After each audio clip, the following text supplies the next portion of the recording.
Hello, good morning, नमस्कार and welcome to all in this channel. आज हम बात करेंगे एक प्रसिद्ध कविता आत्माभिमान के बारे में। यह एक ऐसी कविता है जो राष्ट्रभाव से ओतप्रोत है, जो हमें यह शिक्षा देती है कि हमें अपने राष्ट्र से प्रेम करना चाहिए, संपूर्ण मानव जाति से प्रेम करना चाहिए और अपने तथा अपने राष्ट्र के उत्थान के बारे में सोचना चाहिए और अपने विरुद्ध अत्याचार के खिलाफ आवाज उठानी चाहिए। तो इस कविता की रचना की है माखनलाल चतुर्वेदी जी। तो इस कविता को पढ़ने से पहले हम माखनलाल चतुर्वेदी जी के बारे में थोड़ा सा जान लेते हैं। तो चलिए हम माखनलाल चतुर्वेदी जी के बारे में जानते हैं। देख सकते हो माखनलाल चतुर्वेदी जी की फिगर को। तो माखनलाल चतुर्वेदी जी एक ऐसे व्यक्ति थे जिनका जन्म हुआ था 1888 में मध्य भारत में, जो उस समय ब्रिटिश कालीन क्षेत्र था। ये चतुर्वेदी जी न केवल एक कवि थे बल्कि ये स्वतंत्रता सेनानी थे और एक प्रसिद्ध पत्रकार भी थे। ये पहले तो बाल गंगाधर तिलक के विचारों से बहुत प्रभावित थे। उन्हें लगता था कि हमें हिंसात्मक प्रवृत्ति अपनानी चाहिए अंग्रेजों को भगाने के लिए, लेकिन बाद में ये महात्मा गांधी की अहिंसात्मक नीति से प्रभावित होते हैं और राष्ट्रीय जागरण में अपना योगदान देते हैं। तो चलिए हम जानते हैं ये जो कविता है वो आत्माभिमान की कविता है।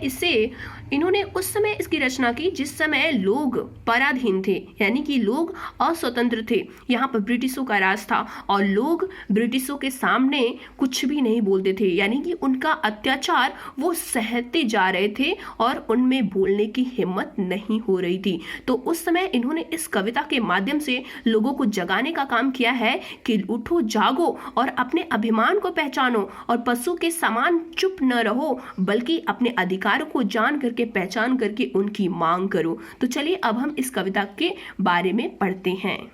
आप देख सकते हो, जो निर्धनों की कौड़ियों से बन रहा धनवान है, जो निर्बलों को कुचल कर कहला रहा बलवान है, जो वंचना ढोंग रच अपना दिखाता ज्ञान है, जो दीन दुर्बल आश्रितों पर झाड़ता निशान है, जिसको निज गौरव तथा निज देश का अभिमान है, वह नर नहीं नर पशु निरा है और मृतक समान है।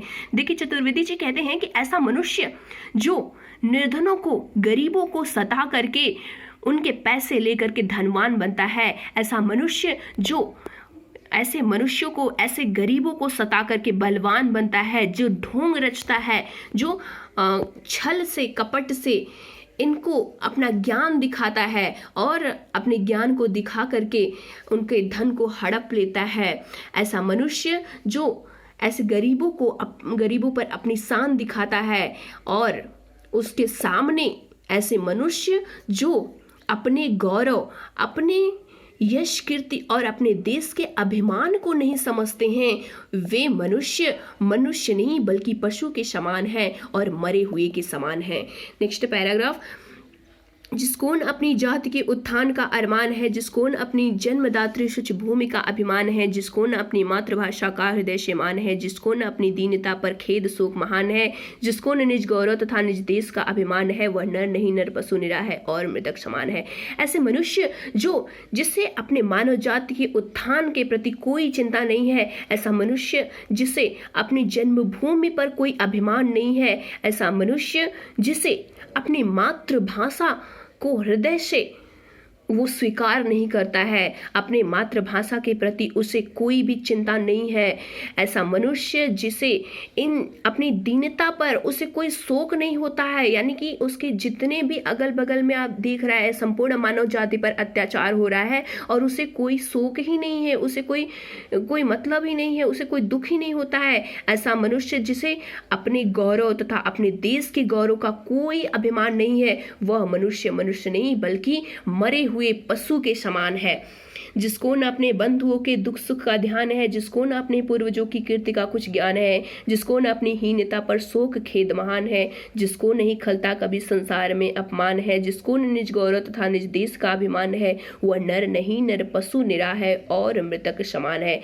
देखिए चतुर्वेदी जी कहते हैं कि ऐसा मनुष्य जिसे अपने भाई बहनों के सुख दुख का कोई ध्यान नहीं है, जिसे अपने पूर्वजों के यश कीर्ति का कोई अभिमान नहीं है, कुछ ज्ञान नहीं है, उसे नहीं लगता कि हमारे पूर्वजों का नाम खराब हो रहा है, हमारे पूर्वजों का यश जो है वो मिट्टी में मिल रहा है, ऐसा मनुष्य जिसे अपनी हीनता पर कोई शोक ही नहीं है, ऐसा मनुष्य जिसे अपने संसार का अपमान हो रहा है, अपना ही अपमान हो रहा है, उस संसार में कोई भी उसे मतलब नहीं है, ऐसा मनुष्य जिसे न अपने न अपने देश का अभिमान है, वह मनुष्य नहीं बल्कि पशु के समान है। तो यह एक सुंदर सी कविता को लिखा है माखनलाल चतुर्वेदी जी। तो देखिए हम देखते हैं इसका छाया ज्ञान क्या है। जो कमजोरों को कुचलकर आगे बढ़ता है, जो गिरे हुए को सहारा देकर उठाता नहीं, अपनी बड़प्पन की शान दिखाता है, उसमें और पशु में कोई अंतर नहीं है। जिसके उपसंहार क्या है? जो अत्याचार के विरुद्ध आवाज न उठाकर अत्याचार सहता चला जाता है, जो अपने अभिमान की रक्षा न